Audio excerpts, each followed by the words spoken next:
We don't see all the ripples that go out from beyond our acts, what we say, what we do, how we behave. These affect people. And so when you become more conscious of it, you want to act in such a way to make sure that you don't put out really negative ripple effects in the world, that you're actually forced for good.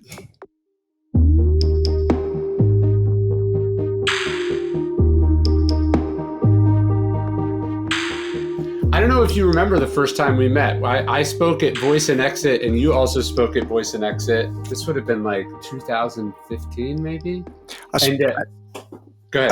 I did that a couple times. So me too. But I don't remember meeting.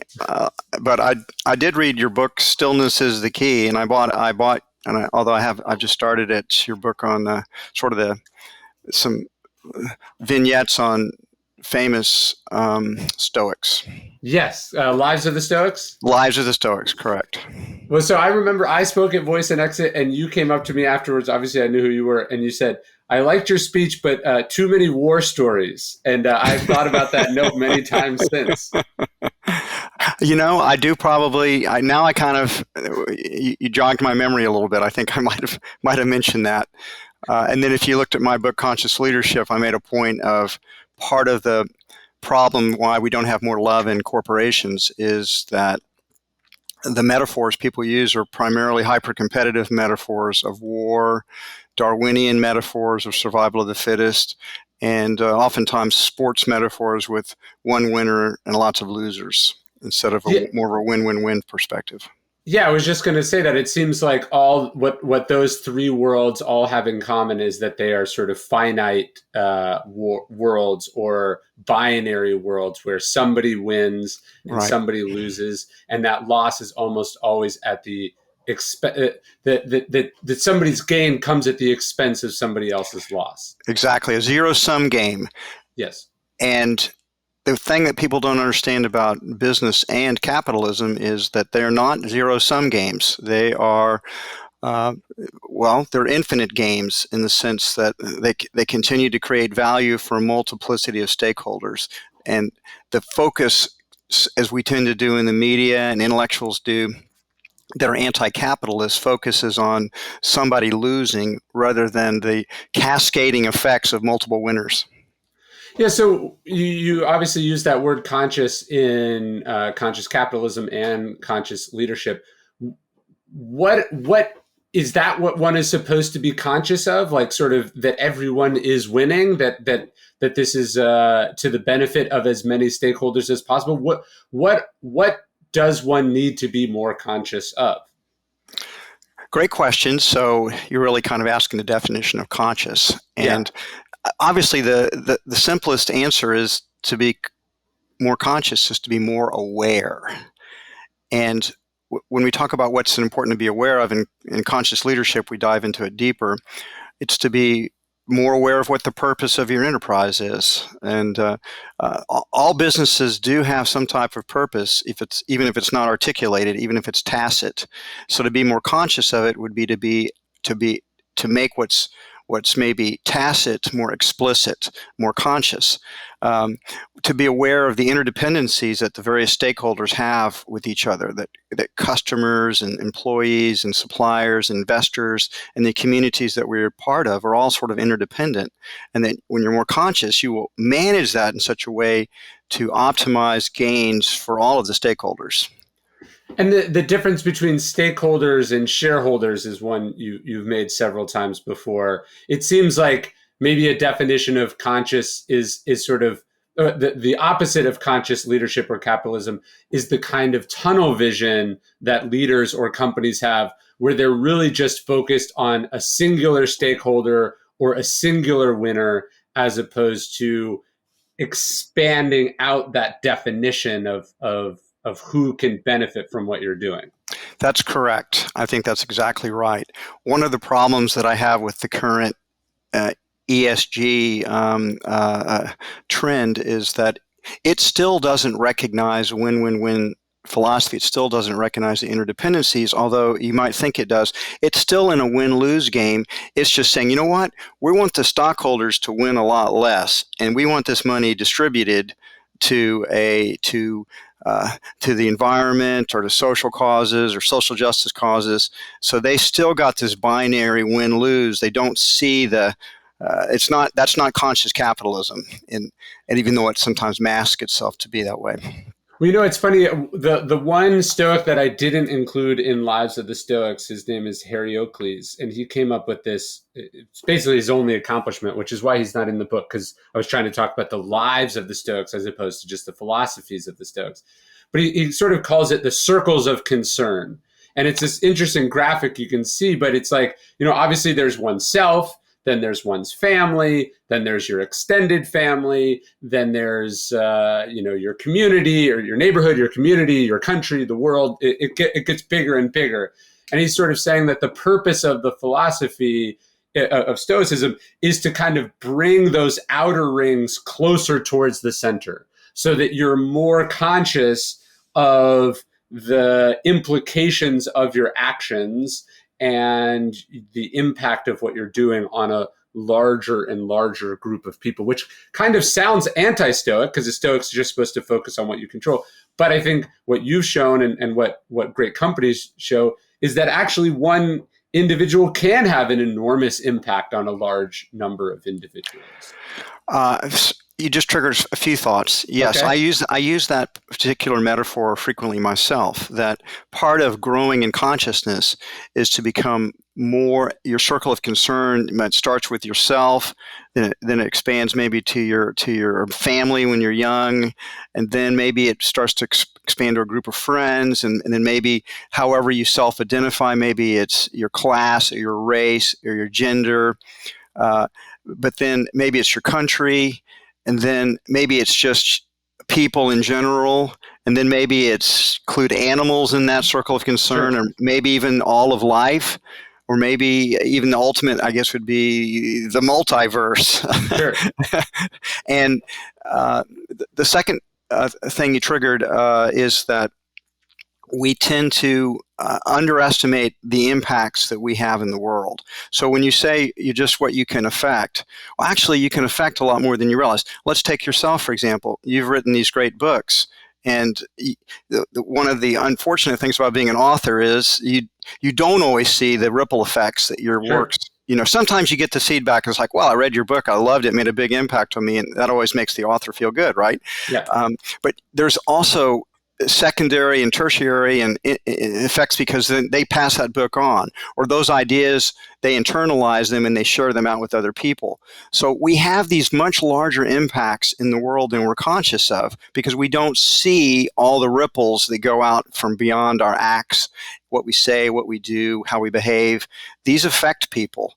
And so when you become more conscious of it, you become more, you want to act in such a way to make sure that you don't put out really negative ripple effects in the world, that you're actually forced for good. Back in the ancient world, philosophy wasn't abstract, it wasn't theoretical, it was designed to help you live the best life. In Stoicism 101, we have a 2-week course that will introduce you into philosophy, that will make you a better person. There's interviews with me, daily lessons that will challenge you to be better, give you new ways of thinking, tackling the problems of life, becoming your best self. As Marcus Aurelius says, you could be good today, but instead you choose tomorrow. Epictetus says, how much longer are you going to wait to demand the best for yourself? Check out our new course, Stoicism 101, at dailystoic.com/101. Well, speaking of war metaphors, I spoke at the Naval Academy 2 days ago, and I was talking about the sort of cynicism that is inherent in this sort of current view that, like, the great man of history theory doesn't hold up anymore, because we think of everything as systemic or everything as structural. And it is true that, those forces do exist, but where would the world be if everyone internalized the belief that an individual couldn't make a difference? Like, I don't think anyone would want to live in that world. You have to believe that you have agency, that you can affect change, that a person can change the course of things. Ryan, that's another example of binary thinking, when it's clearly both. Yes, of course. Of course. Individuals do have a major impact, and so you don't want to restrict your study of history to simple simply people, but tell me somebody like Elon Musk is not having a big impact in the world today, and I'd say then you're not paying attention, because he's having a huge impact. He's changing our lives in multiplicity of ways, and he's just one example. There are obviously many others. We all have this potential to have an impact, although obviously Elon Musk creates a bigger wake, a bigger ripple effect than most people do. But then again, we're all products of our culture, our environment. So it's obvious to me that it's both, and I don't know why people argue about it, really. Yeah, no, it is strange, and also I think there is a certain amount of ego in thinking that, like, if you can't, it's both ways. It's like to change the world, you have to be Elon Musk, right? Or if you're not Elon Musk, you're not making a difference. But in reality, like I think about this as far as the Stoics go. Marcus Aurelius has a philosophy teacher named Rusticus, and Rusticus gives Marcus Aurelius a book. He gives him a copy of Epictetus. And this is the philosophy that changed Marcus's life, and who in turn changes the world. And so, like that, obviously Rusticus goes on to do other things. But if that had been his sole contribution to humanity, handing one person a book, that would have been that in and of itself changes the arc of history. And so I think the idea that we all have these roles to play, some of these roles are very large and very public, and some of them can be quite small. I imagine running a company with thousands of people, you see that too. Obviously, some people have an outsized role and some people have a small role, but none of it works without the individual doing their role and doing that role well. I totally see it the same way. I do think there's a tendency, particularly for young people who are a little bit less emotionally and spiritually mature. There's more ego. There's more of they may feel the impulse for the hero's journey in their being, but they don't know how to express it. I see this all the time when I talk to young people. So they have some kind of grandiosity. It's like, I want to really change the world. It's like, well, you follow your path and some opportunities come your way, and answer the call when they come, but don't be too hung up on having some kind of Elon Musk impact, or it doesn't count for anything. Yeah. And by the way, if you're driven by that much ego, chances are you may not accomplish as much as you would if you were to be more emotionally and spiritually intelligent. I like the expression "make a dent." It seems a little humbler. Instead of changing the world, I'm just going to make a small dent in things. Well, that's the metaphors and language kind of shape our thinking. And think about what a dent is. It's I think about like dents in a car. Yeah, you don't want to. That's true. If you used other metaphors like if we just create a little more love in the world, sure, that's going to, if just with our children or with our friends, that again, that ripples out. So it's more creative metaphors, like a work. Nietzsche said that our life can be like a work of art. I like that too. We're creating a work of art. We're creating something beautiful. The good, the true, and the beautiful, arguably the three highest values, at least as Plato identified it. Some expressions of all of those, any of those, is making the world a better place. So why is it, do you think, that leaders or businesses or capitalists are not as conscious as we might like them to be? Is it that in the short term, it's better for business to not be conscious? Is it easier to not be conscious? Like, I can see the self-interested case in doing it, but clearly not everyone is responding to that incentive. Well, first I would sort of question the implicit assumption you just made, which is somehow their business people are less conscious than other sectors of society. I don't think that's true. I think you can name your society, the academy, military, government. Where exactly is this fountain of consciousness that leads the pack? I certainly agree. I would say the conscious leader is the exception, unfortunately, rather than the rule.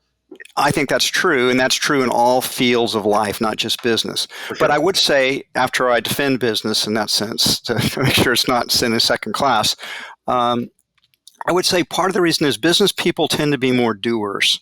Mm. entrepreneurs in particular, they're out there. I think Marx once said that the problem with I'm paraphrasing. The problem with philosophers is they just want to interpret the world. The secret is to change the world. Well, Yeah. entrepreneurs are less about interpreting the world and a lot more about changing the world or doing something. So when you're focused primarily, unless you have balance in your life, where you have some type of you're doing inner work in some way, and you're just doing, then you're not going to be as conscious. Obviously, again, I reject those binary sort of polarities. Sure. It's both. We need to be doers, and we need to be reflective, and we need to be growing in our internal being. Both are important. We'll be more effective in the world if we grow our internal being, but if we just grow our internal being and we don't do anything, then our impacts or our ripple effects are smaller. That makes sense. Is the connection between conscious leadership and then conscience? I'm sure you've noted that similarity before, but is there a relationality between those two things? I think so. I mean, conscious, when we talk about our conscience, we're mostly talking in the ethical realm. And so that is part of being conscious, is to have a conscience that a well-developed ethical intelligence and ethical sense, have integrity. That's an important part of consciousness. But they're not synonyms, because conscious, I would argue, is bigger than it includes conscience, but is not limited to it. No, that makes sense to me, because I suspect, and this is, I think, true for business, but also just true for leadership in general. One of the reasons we maybe don't want to be conscious of certain things in the awareness sense, like we don't want to know what's happening in the factory in China, just like we don't want to know how a person is struggling under the weight of what we're asking them to do. Let's say we're a military leader. We don't want to think about the effect of sending someone on this assignment or asking them to do this amount of work or subjecting them to this amount of stress. I suspect that part of the reason people don't want to be conscious of something is that if they were aware of it, it would weigh heavily on their conscience, and then they might have to do something about it. I think that's an astute observation. I never quite thought about it that way. I think you're correct. I agree. It's like we'd rather not think about what's happening in the slaughterhouse or in the packing plant or whatever. That's right. Or I know that Whole Foods, we've had many people object, particularly in our past, when we had sort of cutting rooms that would show people cutting the meat. Yeah. That they would buy the meat, but they didn't want to. They wanted it out of sight, out of mind. Yes. And so I've seen that happen, and I think that's true. I think we have a tendency we don't want to feel guilty. So one of the ways we avoid guilt is to project it outwards onto others, and to ignore it is another way to deal with it. And if it starts to penetrate our consciousness, we just push it away. That's something I've been thinking about. Like, obviously, I think we should talk about ethical stuff with food in a second, but I've been thinking about that with the sort of work from home shift that we're going through as a society. Like with the people that work for me, if we're in the office every day, I can tell if someone's sad, if someone's overloaded, I can see that, oh, you're not leaving the office until very late. And so then I can calibrate what I ask of that person. And I've been having to talk about this with my employees. It's like, hey, I don't know that you're pulling an all-nighter because I put too much work on your plate. So I can't be conscious of that. I was just thinking about, I think part of leadership has to be being conscious of things. And if you're not conscious of those things, you can't necessarily do the right thing. And so there needs to be kind of visibility and transparency into stuff, because if you don't think about it, then if it's out of mind, then you don't have to deal with it. You know what I mean? I do know what you mean. I do agree with that. I'm not a huge fan of the work at home movement. Whole Foods is we've had a call back to office, but it just 2.5 days a week to start. But I get it. Some people I get it. People would rather work at home. A lot of people are commuting into work. On the other hand, I can tell you it's very difficult to maintain a company or organizational culture if you're not doing a lot of face-to-face stuff. And you can sort of if you're talking on the phone, or you're on a Zoom call, or some other type of video thing, you can sort of maintain it to a certain extent because you can see people's faces, but it's not the same thing as being in a room with people. It's not the same thing as the things that get exchanged in day-to-day passing or having lunch together or just connecting and feeling part of the tribe.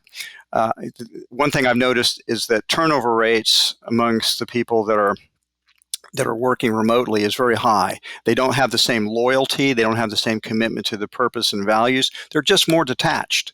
Sure. They're more professional and less organizationally oriented. And as a person that's trying to build or has built a great culture and a great organization, I see the fraying of the weaves that our culture have made. I see it fraying. We've been spending our cultural capital in the last couple of years during this COVID lockdown, and it's time to make some deposits back in the bank so that we can grow our culture and make it strong again. It does seem that Whole Foods has done pretty much since its beginning a good job, or let's actually not even make a judgment, an active sort of deliberate, I think it's a conscious effort to think about the things that maybe we just took for granted on the stuff that we bought, whether it's the packaging, whether it's how the animal was treated, whether it was the environmental impact of the production process. Was that just something you always thought about? Like you just wanted to know where the stuff you were buying came from? Is it something that as you started a company, you started to get more insight in it and you wanted to bring people's attention to that? I mean, obviously it's also kind of a marketing differentiator, but what's behind that sort of cultural commitment to caring about where the stuff came from or how it was made? Great question, Ryan. I think it's best understood as a process because over time, because when Renee and I started back in 1978 was our first store called Saferway here in Austin. And I mean, I was 24 and Renee was 20. So we didn't, we weren't particularly conscious, but we had a lot of idealism and we had a lot of energy and a lot of enthusiasm. And I would say the higher purpose of Whole Foods when we got started was we wanted to sell healthy food to people, earn a living, support ourselves, and have some fun. Right. And we're still doing all those things, literally 44 years later, but we've grown in complexity, we've grown in depth, and we just learned and grew. And not just Renee and I, but the other people that came on, the culture that we created, the values that we tried to articulate, not just from me, but from all the leaders, because it's clearly a collective enterprise with thousands, tens of thousands. We got 105,000 people working for the company now. It's a lot of people contributing to who we are, what we believe in, what we put our focus on, and what we don't. And that's changed. And I'll say because of the interdependency of the stakeholders, Ryan, what our stakeholders, what our customers want matters. What our team members want is important. What our suppliers are trying to do is important. And I will say also the activist community, because there are tons of food activists, from environmental people to animal rights people, to people worried about diversity, worried about gender differences. I mean, there's so many pressures that come into play now in a larger corporation. So many stakeholders that want to have a say. That all has an influence. They have their ripple effects as well. So they make you. If you listen to your stakeholders, they help make you more conscious. They help you become more conscious because they are seeing things that you don't see. You're blind. We all have blind spots. But when you're embedded in a greater community of stakeholders and you're listening to all of them and interacting with them, you're all learning and growing together. Maybe not at the same pace, but they definitely impact the way they've all impacted Whole Foods from the very beginning, really. Well, yeah, I didn't think about that. In a company or a business or an industry or an organization that is conscious, it's also made up of conscious individuals. And so if you're conscious of what they care about and they're conscious of things that you don't know about, that you don't even know you don't care about, that's what creates those ripple effects. Because suddenly, if you're a business and you care what your employees think, and your employees, because they're younger or different or in a different socioeconomic background than you, they care about this issue. That surfaces up to you, just as the suppliers or the shippers or the packagers, they all bring and surface different issues or concerns or needs up through the organization. And then leadership's job is to decide which of those to integrate and how to accommodate for that. That's correct. I'll tell you two quick stories that kind of underscore the point you just made. The first one is if you look back on Whole Foods Markets, it's called our Declaration of Interdependence, which we articulated way back in 1985 the first time, and we've updated it a few times since then. In the initial version, we really called out the stakeholders, all of them except for one stakeholder that was important, and that was suppliers. Ooh. There is a tendency in business to sort of take a zero-sum approach with their suppliers, just try to get the best deals they can, and they're not thinking of them as partners. And I got sort of cornered at a national natural foods expo convention many years ago now, a couple of decades ago, saying, "Hey, you guys talk a lot about caring for suppliers, but it's not even in your mission statement. We're the one stakeholder you don't even call out." And I said, "That's not true." And I went and reread it, and it was true. We had left them out of the narrative. We left them out of the circle of concern, you might say. And then they also said, and you don't walk your talk. You're not caring. You have a more exploitative. You're like other corporations. You have an exploitative attitude towards your suppliers, and you say that that you should be more conscious, and you're not conscious in this area. They were right, and we had to go back and rethink our entire relationship with our suppliers, and we changed our value statement, our mission statement, to include them, and we began to set up the suppliers, recognizing our suppliers for excellence. We began to reorient our training sessions so that we'd always talk about creating. We have a win-win-win partnership with our suppliers.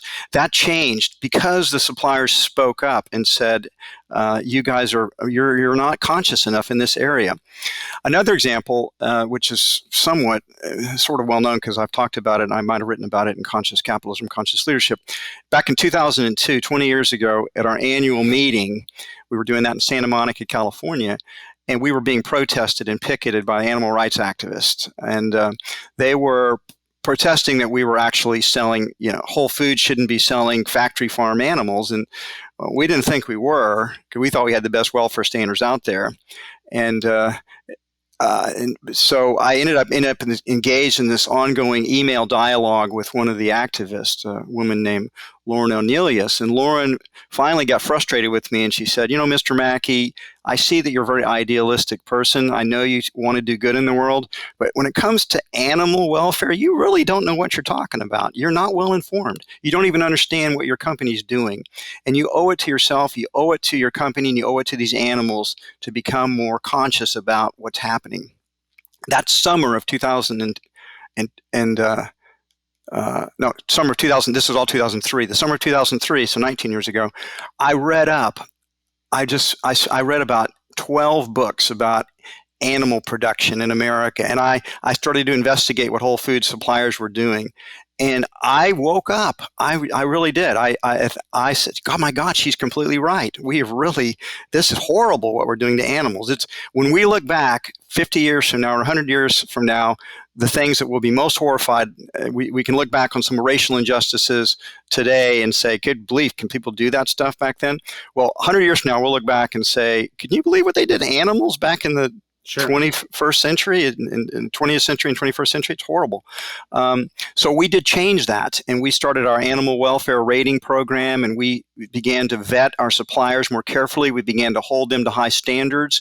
We set up an organization that actually certifies we funded an independent organization to help certify the animal welfare. And so our consciousness about the treatment of animals changed because primarily these activists made us look deeper. They didn't make us, but they put enough energy out there where I said, "I'm going to take a look at this." And then I changed, and then Whole Foods changed. Well, that sort of goes to what we were talking about, which is that this one activist talking to this one person uh, happened to he or she raised your consciousness, which you then had the ability to put into effect in terms of policies and actions that you took as a business. Then that business has grown considerably in the intervening 20 years, and so that individual person may or may not have had more impact on animal wellness and welfare, or let's just say that person impacted the welfare of millions of animals over the intervening 20 years from one conversation that brought about a change or an awareness from you. I mean, it's hard.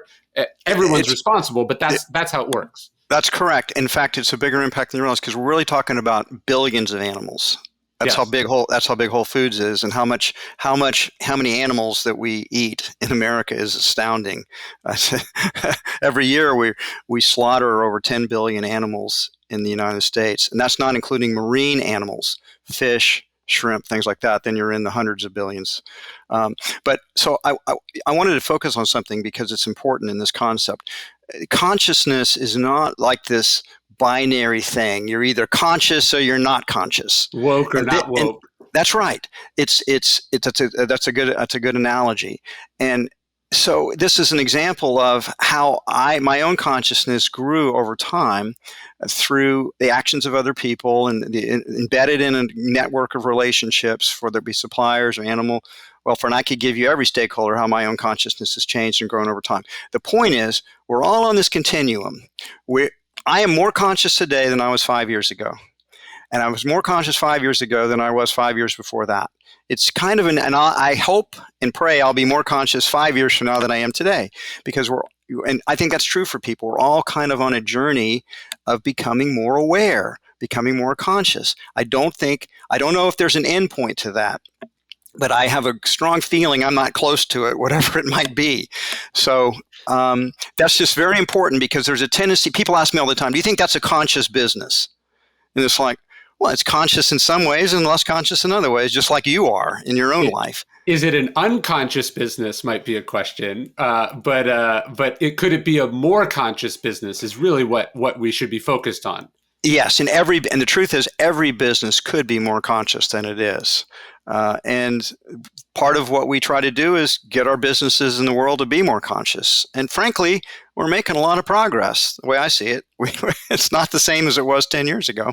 Well, you know what's funny about that story too? It's almost binary, too binary to think about it as this person had a conversation with you and that changed what Whole Foods did, which changed how you impact the animals. But the other way to think about it also is, well, what was the precedent that was set there? What is the trend that was set there? As a market leader, what did your decisions and your sort of moral leadership in that sense, what did that do to your competitors? What did that do to the consciousness of the shopping, of the consumer public as well? And so the impact ripples through even more than we might think it. We don't just impact ourselves, but by becoming more conscious, we can also sort of inspire other people to come along with us on that journey. I think that's true, and I think it did impact our competitors. At least it impacted their marketing departments, because they started to market themselves differently, whether they changed their actions or not. Unless you're getting third-party certification, for example, on seafood sustainability or animal welfare, chances are it's just marketing ploy to. Well, we talk about virtue signaling, and obviously that's not great. I'd rather people signal virtue than signal vice. But yes, a lot of the statements or actions that people take are more symbolic than substantive, unfortunately. It is true, but if you view that also on a continuum, I think I don't know who said this, but hypocrisy is the honor that vice pays to virtue. Yeah. Yes. And hypocrisy is kind of a step along the way, because eventually people call you out on it, and you have to try to walk your talk. So it's a stage that they've at least accepted the premise that X is good, right? That's That right. not abusing animals is bad, or that abusing animals is bad. They've accepted the premise. They haven't quite actually fully bought in with their actions or put their money where their mouth is, but they're at least pretending. Yeah, it's interesting to me from not really don't want to get into a political discussion, but it's interesting to me how many people, how virtue signaling's, by the way, I don't think we had that term until fairly recently. Yeah, very recently. Now we're very conscious of people that are wanting to signal to others that actually I'm actually a very virtuous person, not because I've done anything, but because I vote the right way or I say the right things. I'm against racism. I'm Black Lives Matter. It's like, okay, great. What are you doing exactly? Yeah. I mean, what are you actively doing in the world except claiming that you care about these things? If you care about poverty, what are you doing to remediate it? I mean, except, saying that you just vote for people that are abhor poverty is actually not doing very much. That's a pretty small ripple effect. Let me put it that way. Well, don't you think that is kind of a problem? Like, I think we often think about affecting change as something that other people do, or that needs to happen at the sort of the global or the national, like the federal level, right? I had Tobias Lutke on the podcast, the founder of Shopify. And I was saying that what I liked about Shopify, what's so cool, obviously, like most of my books I publish with a publisher. So like I send them a digital manuscript and then it just comes to an existence. I don't have any impact on where they print it, what materials they use. I don't have any impact on what fuel they put in their trucks. Like I don't have any impact on that. But when I make my own stuff, like I make these challenge coins and like I make other stuff that I can sell directly to my audience as a capitalist. When I'm the capitalist, I get to make those conscious decisions because it's my call, right? So the decision to make it in the US or to go like, hey, why are you wrapping? Like, I remember when we first started making these coins, they would send them to me and each one was wrapped in plastic. And I'm like, the coin is brass. Why do we need to put it in a plastic bag? We went to the logistics center and we're watching them rip it out of the plastic bag to put it in the box. And it was like, well, let's just stop putting them in these bags. Like, it's not having a huge impact, but I get to decide because I'm the stakeholder or I'm the owner.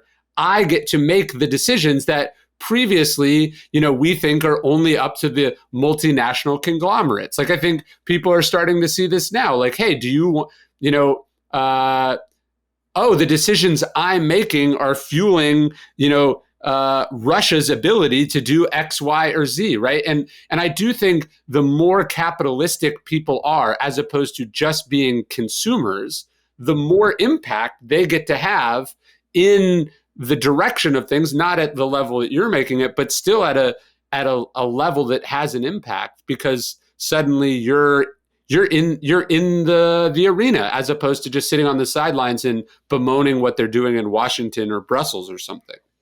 Yeah, of course, I agree with everything you said, but there's also the risk of you won't even be able to act in the world because, sure. I mean, if we all are doing things that might be having negative impacts as well. So it's like, where do I get? Do you have to become conscious of absolutely everything you buy, for example? Do you have to know, who made that? Sometimes the demands activists put on a corporation like Whole Foods to completely make your supply chain transparent ignores the realities of the complexity of the supply chain. There are literally, we have thousands and thousands and thousands and thousands of suppliers around the world. We can't effectively go manage or rate how they treat all their labor. It's too big of a request. And then the people that they're employing, that the supply chain that your supply chain is using to create their supply chain, because it ripples off till you're at the end of the day, it's all interdependent, it's all connected, and we can't change everything. You can't, and you'll ruin your life by trying to analyze or research out the impacts that you have. And I've seen people get their lives so sort of overly complexified, so they have trouble acting. It's like, no, listen, I just don't fly anywhere. I don't fly anywhere because the jets put out a lot of greenhouse gases, and I'm very concerned about climate change, so I just don't fly anymore. I don't hear that very often, but I have heard it a few times, and I think, wow, you're really narrowing your life down too. There are sort of these trade-offs that occur that we have to sort of be more conscious of. For example, I fly a lot, so I have a large carbon footprint from that perspective. On the other hand, I'm plant-based, so I don't have a less of a carbon footprint on there. I would say one jet flight probably cancels out lots of veggie burgers. Yeah. But anyway, my point is, it's the quest for perfection is impossible and will ruin your life. So always it's, how can I practically minimize my destructive harm and maximize the goodness that I do within sort of reason? And people's answer to within reason will be dependent on their own particular unique situation. Well, that's what I was going to ask you. How does one think about that? Because you're right. You could, if you were trying to be perfect, you'd become paralyzed. If you were trying to be morally pure, you could never do anything. And so it's almost not at odds, but it's a tension within consciousness, because there's almost some things that you have to decide not to be conscious of, or that you have to you have to choose, you have to prioritize your consciousness about certain things, or you can't do anything. I completely agree, and that's why I say it's based on each individual to kind of work out their own, I'd say, their own trade-offs, their own compromises they make as we pursue to try to live a morally good life. And we're all sinners in that sense. We all do things that have unintended negative consequences, because the moral perfection is not completely possible. Or the trade-off is so great, meaning you would basically live and not consume almost anything, and we'd be back into sort of the kind of existence we had in hunting and gathering days if you were trying to just minimize all environmental impacts. And quite frankly, I don't think that would be that doesn't appeal to me personally, and I don't think many people will make that choice. They romanticize it, but I think they might find, if they went and tried to live that way, that they were deeply unhappy, and it wouldn't be a satisfying life. And in any case, we really can't take the culture itself with 7.5 billion people back to a hunting and gathering Paleolithic stage, because we're just that train left the station literally tens of thousands of years ago. Well, no, I've been thinking about this specifically, and you seem like the ultimate person to ask about it, because this has probably been your life now for 30 odd years. I make like a premium edition of one of my books, and I publish it myself. So I actually have to think about all the decisions. And I work with this small family company that's based in Dallas, but they do their manufacturing in Belarus, which is obviously both problematic now from an ethical standpoint, being allied with Russia in light of this invasion, and logistically, Belarus accesses the Black Sea through Kyiv, right? So, like it's even if I decided I didn't care, the chances of it actually getting on the boat and making it to America is very low, right? And so, as I've looked at other, I would love to make this in America for a similar amount, but that doesn't seem possible. In fact, I can't really find anywhere in the world that I can do it other than China. And so this, I think sometimes people think things are pure, like that someone has chosen the unconscious choice, or the less conscious choice, because they don't care, when really there's actually a lot of decisions are choices between evils, or choices between less than ideal circumstances. And I'm just curious, how do you think about that? Because sometimes you say, we're not going to carry that kind of thing. You put in blanket policies, but then other times I imagine you go, look, this amount of welfare or consciousness is better than the status quo, which is they don't care about it at all. Yeah, it's you're in the area what I call the shades of gray Yeah. that exist everywhere. People want this, ethical purity. They want that it's good or evil.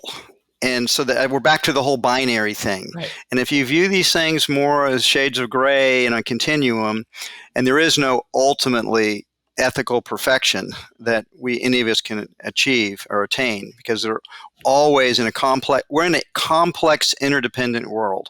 And the reality is every day we're doing some things that have negative effects. If you were to trace it back, we're not conscious of it most of the time. You're using a great example, by the way, of the whole, and I think my answer would be, Ryan, I don't think that'll have that much effect on the Russian economy, so you should just let it go. But there are other areas where things, could have bigger impacts. And so that's why each person has to be a moral agent and make these decisions for themselves, and maybe have a little more tolerance and patience with other people, since none of us are the absolute paragon of virtue. If we have our own sins. That's why I think Jesus said the person who had the throw the first stone who has no sins, and nobody could throw the stone, right? Well, Seneca said something like, don't point out the pimple on somebody else when you yourself are covered in sores. Yes, that's a good metaphor too. It's tricky though, right? Because obviously, yes, you're right. This isn't ExxonMobil deciding not to do business with Russia or something. That's right. But cumulatively, is what we were talking about earlier. Cumulatively, individual decisions make a big impact. I was just reading this book, Bury the Chains, about the abolitionist movement in Britain, which abolished the slave trade. And I hadn't been aware that there was basically people in Britain, the slave trade was driven by their sweet tooth. They liked sugar in their coffee and their tea, and that was made in these brutal slave plantations in the British colonies all over the Caribbean. And part of what leads to the abolishment of the slave trade is this sugar boycott.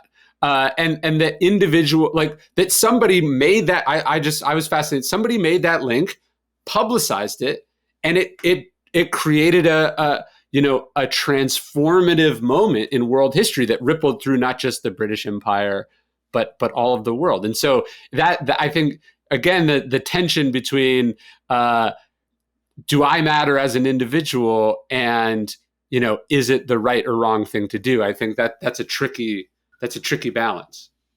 It is, and I didn't read that particular book, but I'm very aware of that story and that narrative, and so that's a very good example. That, of course, part of it is in modern language that went viral, and it caught on with the aristocrats who felt uneasy about slavery, and it also gave them something that wasn't a huge sacrifice to be able to do, that made them help them feel virtuous, that they were not supporting, it's a sense of virtue signaling in a way. It's like, I'm boycotting sugar. You're consuming it, then that means you probably don't care about slavery and the slave trade. And so that puts a lot of pressure on the community itself. And probably hypocrisy came about where people would say, I am standing with you, and they were sneaking sugar into their tea anyway. But it's a great example, and that's a couple of 100 years old. So it just goes to show you that the ripple effects that we were talking about earlier, you can see throughout all history, and that's a great example of it. Yeah, and there's an interesting question for the Stoics. Obviously, also the Stoics, exist in a society that was slave-based, but there's this question, like Seneca is obscenely rich, like maybe the richest man in Rome other than the emperor in his time. But he's writing these beautiful books about philosophy and austerity and restraint. And there was the charge even then that he was hypocritical. But I think he would have liked your joke about the homage that vice plays to virtue. But what he said is there's no problem being rich. It's not a contradiction to philosophy. He says, provided that your money is not stained with blood.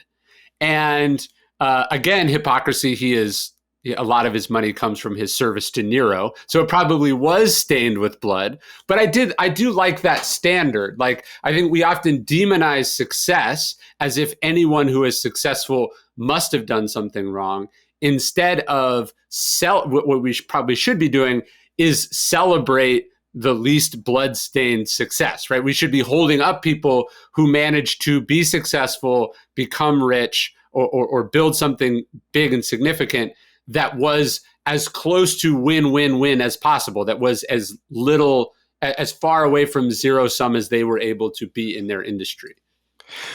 Yeah, I'm glad you brought that up, because it triggers a few thoughts here. First of all, if you go back to the time Seneca was alive, they had markets, but they did not have a market economy. And I think the case could be made that Seneca's wealth was based on exploitation at the slavery, Yeah. and so it was an unethical wealth. But that type of bipolar thinking is far less applicable in modern capitalistic society, in a place like the United States, where wealth is created by not stealing it or exploiting slaves. And I don't want to have an argument about Marx's labor theory of value at this time, but it's based on creating value for customers. Yeah. And somebody like Elon Musk, Musk is a tricky case because he did get government subsidies. Yeah. Let's take an easier case, Warren Buffett. He did not steal money from anybody to become wealthy. He was a brilliant allocator of capital, and he was investing in companies that were creating value for customers and growing, and his wealth grew along with their success. So it was not, once you move away from we have this fixed, many people have this view that there's this pie. Yeah. And so somebody like Elon Musk or Warren Buffett or Bill Gates or Jeff Bezos, they're greedy. They just went in and cut a big piece of pie, and that left smaller pieces of pie for everybody else. So we got to take that money away from them because, they're just greedy. And that's not the way it works. It's not this fixed pie. That's the wrong metaphor. It's this, they're growing the pie by creating innovations that change our lives for the better. In the case of Elon Musk, I mean, the ripple effects of what Tesla is doing in the world are profound. Yeah. And SpaceX, which people don't even realize, may even have a bigger impact in the world than Tesla has had, primarily because of the global internet operation that SpaceX has created, like we saw utilizing in Ukraine right now, that promises high band internet service wherever you are in the world. So in places like Africa, they don't have to build an infrastructure of cell towers or landlines all across their country. They can just use these satellites and get a high bandwidth experience for both telephony as well as the internet. That's a huge impact that Elon Musk is having. He's creating value for literally billions of people. And nobody hadn't stolen the money from them. They traded because it was in their self-interest to do so. And that has created these ripple effects of win-win-win all through the supply chain. So I would say somebody like Elon Musk has done amazing amount of good in the world, although he's frequently not credited for that because people are envious and resent wealth. But it's different. I'm trying to argue that's different than Seneca's wealth back in a couple thousand years ago. Well, I try to talk to authors about this. Like, we're not in competition with each other. Like, what we're in competition with is people not reading. Your success, my success, anything that gets people reading books is better for all of us as authors. Yes, theoretically, people can only read so many books, but like our first battle, the most important battle, is with people not interested in reading, not with each other. We're not battling for, are they going to read my book? Are they going to read your book? I want them to read your book, right? It's good for me that they read your book, just like it's good for you if they read my book. That's true. I think the reason authors feel competitive with each other are simply ego about who's more famous, who sold more books, who stole whose ideas, That's my idea. It's Yeah. like, well, ideas are kind of in the public domain so once they're out there.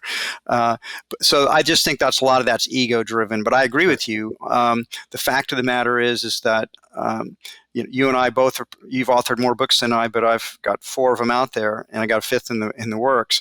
And I've read 1.5 of your books, and those have enriched my life. That's so great. I'm sure, of course. Your Stillness is a Key is a great book. I've you know how much I can tell I like a book. I tend to underline as I read, and the passages I think are important, and all I can say is your book's heavily marked up. So I love that. Yeah. So I was thinking another sort of standard too, like how do you judge whether you're successful or not? There's in East Austin, the Yellow Jacket track. It's like an old high school that closed down. But Hollywood Henderson, the football player, went to that high school, and then he lost all his money when he was in professional football. Then he won the lottery. Anyways, he paid to refurbish the track.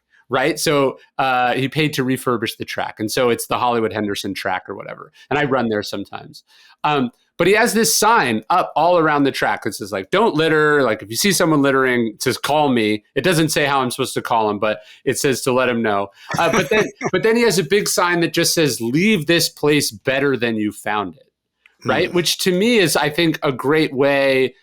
I'm curious how you would connect that to the idea of conscious leadership or conscious capitalism. But to me, that seems like a nice, somewhat binary metric. It's like, did you improve things that you were involved in, or did you make them worse? Did you extract from them, or did you add value to them? I do think that's a good metaphor and a good way to think about it.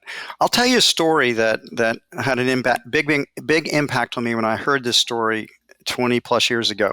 It's, you know who Buckminster Fuller was? Mm-hmm. Because he's been dead for a while, so people are forgetting about him. But what people don't know, he was a futurist, and he has published, he's got, I don't know how many patents. He's got 100 patents and published maybe 25 books. A very influential guy, particularly when I was young, in my 20s. He was world famous. And when I read this story of him, Buckminster Fuller, when he was young, when he was about 30 years old, Ryan, he almost committed suicide. He got to the brink of it because he'd lost his daughter from spinal meningitis, and his wife divorced him. He was in a deep depression. He was on welfare, living in Chicago, and he just thought, you know what, the life's not worth living, and he was going to kill himself.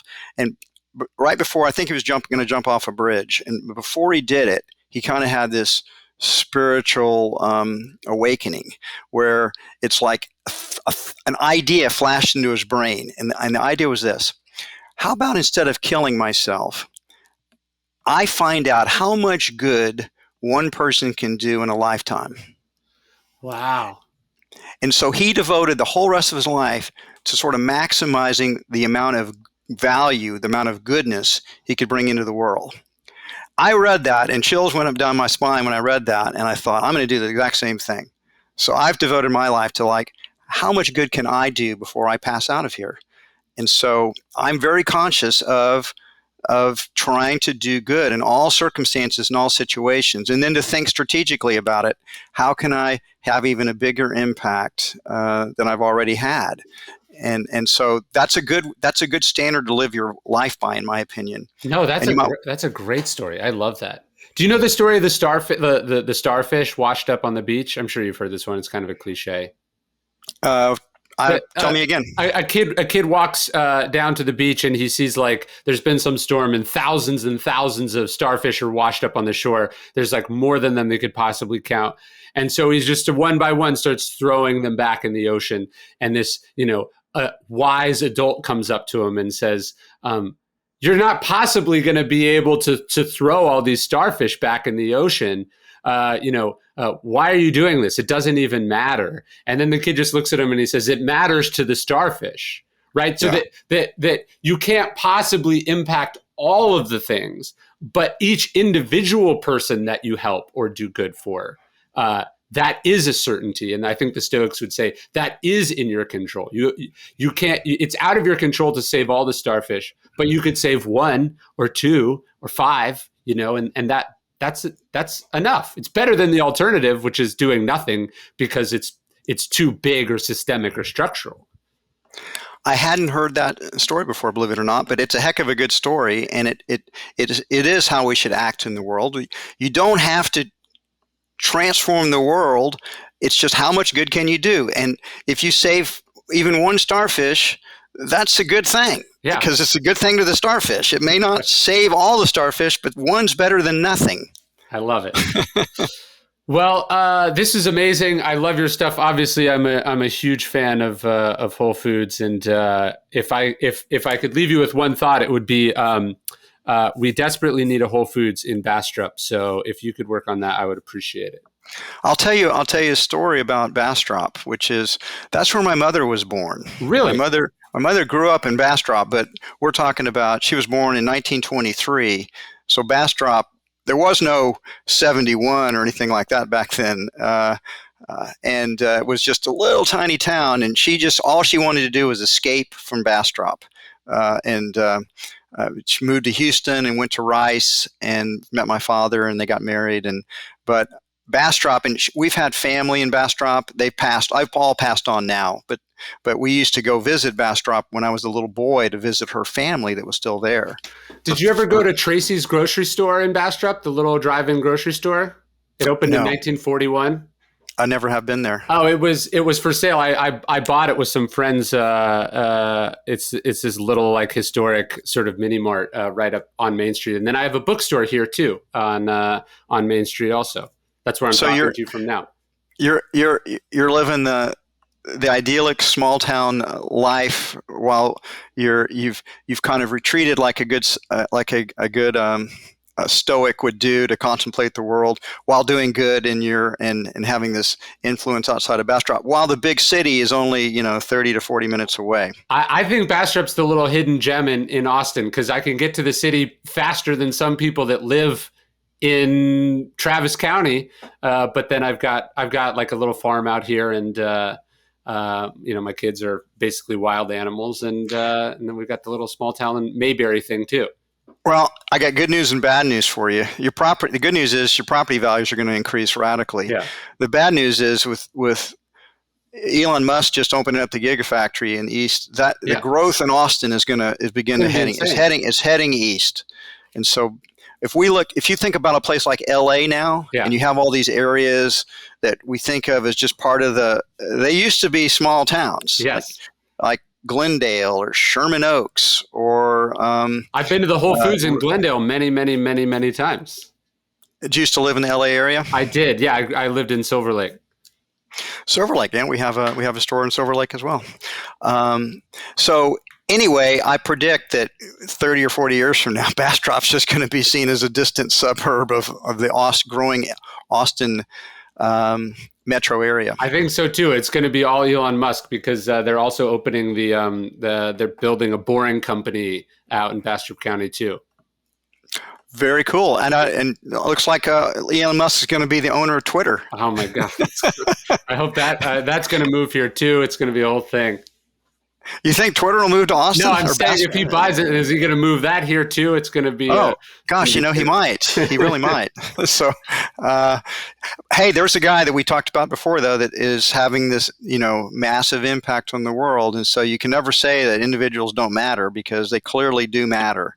It's just a matter of degree. Well, likewise, I don't think he would be coming here if you hadn't, for the last almost 40 years, been transforming Austin into a place that people want to come in, an ecosystem. And I also had Michael Dell on. The two of you are two of the tent poles of this wonderful city that I love very much. Michael Dell and I'm a little older than Michael, but we both went to the same high school. And we grew up, within about, less than a mile of each other. Crazy. Even though I didn't know it. He would have been a little kid when I was, going to high school. But it's interesting. He's one of my, I know Michael, he's one of my heroes. He's done a lot of good in the world. He's great. Well, I love, I thought I had it here. He gave me a great little mantra that I talked to him about. Pleased but never satisfied is, I think, a great way to think about personal growth and success and all of that. Isn't that kind of the title of his new book? Is that the title of the book? I thought it was. It's something similar to that. He has two. He had two. It's please but never. Let me see. Let me pull it up so we don't. I don't. I haven't read his new book, but no. The book is the other one, which is also great. Play nice but win. Play nice but win. Yes, exactly. Yes. He's got a bunch of those. Those are great. Well, those are good aphorisms, both of them. I think so too. John, this was amazing, and thank you so much. All right, Ryan. I hope we get together sometime in person and continue our conversation. I'll see you at Joe's house sometime. Joe Lonsdale? Yes. Oh yeah, Joe's one of my friends, and he's an amazing guy. He's a guy that's going to have a huge impact on the world before he's done. I think so too.